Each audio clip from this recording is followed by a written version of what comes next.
Hello बच्चों, आज हम धेनु का रूप शब्द रूप याद करेंगे। तो देखिए यहाँ पे लिखा है विभक्ति। ये लिखा है विभक्ति और एक वचन, द्विवचन और बहुवचन, ये तीन हमारे वचन हैं। तो आइए प्रथमा विभक्ति के एक वचन में हम रूप याद करते हैं। तो एक वचन, पहले हम एक वचन के सारे रूप याद कर लेंगे, तभी हमें आसानी से याद हो पाएगा। तो हम पहले एक वचन के रूप के बारे में समझेंगे। तो एक वचन में है प्रथमा में धेनु, धेनुम, धेन्वा, धेन्वे, धेन्वः, धेन्वः, धेन्वाम, हे धेनु। ये अथवा में आता है। ये जो दिया है, चाहे आप धेन्वा याद करिए चाहे धेनो याद करिए। तो ये धेन्वा धेन्वा बहुत ही आसान है, तो इसी पे हम ज़्यादा ध्यान देंगे। तो धेनु, धेनुम, धेन्वा, धेन्वे, धेन्वः, धेन्वः, धेन्वाम, हे धेनु। तो यह एक वचन का रूप है। ये उकारांत में आएगा।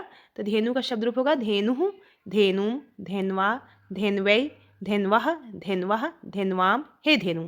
यह एक वचन का है। द्विवचन में बढ़ते हैं। द्विवचन में लिखा है प्रथमा विभक्ति के धेनु, द्वितीय विभक्ति में भी धेनु, फिर तृतीया में धेनुभ्याम, धेनुभ्याम, धेनुभ्याम, धेन्वेः, धेन्वोः, हे धेनु। क्षमा करिएगा, यहाँ भी धेन्वो है। वैसे पढ़ते हैं धेनु, धेनु, धेनुभ्याम, धेनुभ्याम, धेनुभ्याम, एक साथ धेनुभ्याम, धेनुभ्याम। और एक प्रथमा द्वितीया में धेनु, धेनु। फिर षष्ठी और सप्तमी में क्या है धेन्वो, धेन्वो, फिर हे धेनु। फिर क्या है संबोधन में हे धेनु। तो यह द्वितीय विभक्ति का जो द्विवचन जो है प्रथमा द्वितीय तृतीया का, प्रथमा द्वितीया का सेम है, एक समान रहेगा। तो ये दोनों एक समान है। तृतीया चतुर्थी पंचमी एक समान रहेगा और षष्ठी सप्तमी एक समान है। अब चलिए हम बहुवचन की ओर बढ़ते हैं।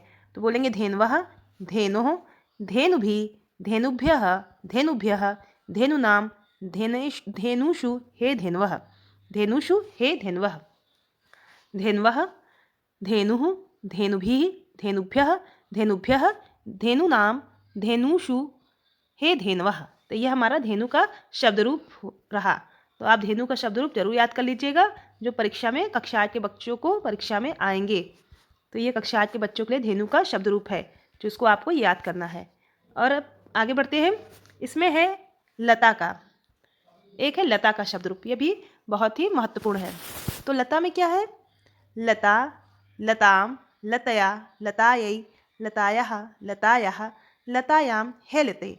यह बच्चों एक वचन के सारे रूप हैं लता का। तो चलिए हमारे साथ पढ़िए। प्रथम विभक्ति में होगा लता, द्वितीय विभक्ति में लताम, तृतीया में लतया, चतुर्थी में लतायै, पंचमी में लतायः, षष्ठी में लतायः, सप्तमी में लतायाम और संबोधन में हे लते। तो जल्दी जल्दी पढ़ेंगे हम। लता, लताम, लतया, लतायै, लतायः, लतायः, लतायाम, हे लते। तो यह एक वचन का है। द्विवचन देखते हैं।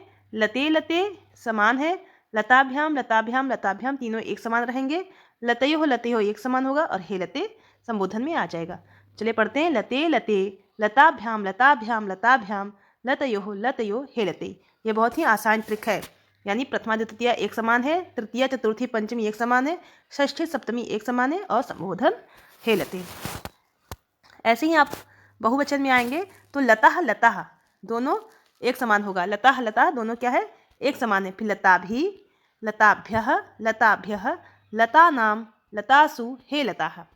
लताः, लताः, लताभिः, लताभ्यः, लताभ्यः, लतानां, लतासु, हे लता। ये बच्चों हमारा रहा लता के रूप जो परीक्षा में आते हैं। तो ये आप जरूर याद कर लीजिएगा।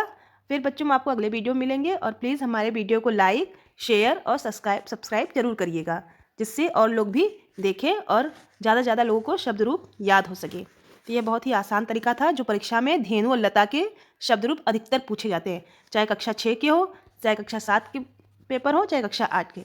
यह तीनों कक्षाओं में लता और धेनु के ही शब्द रूप आते हैं। तो यह रहा आपका लता और धेनु का शब्द रूप।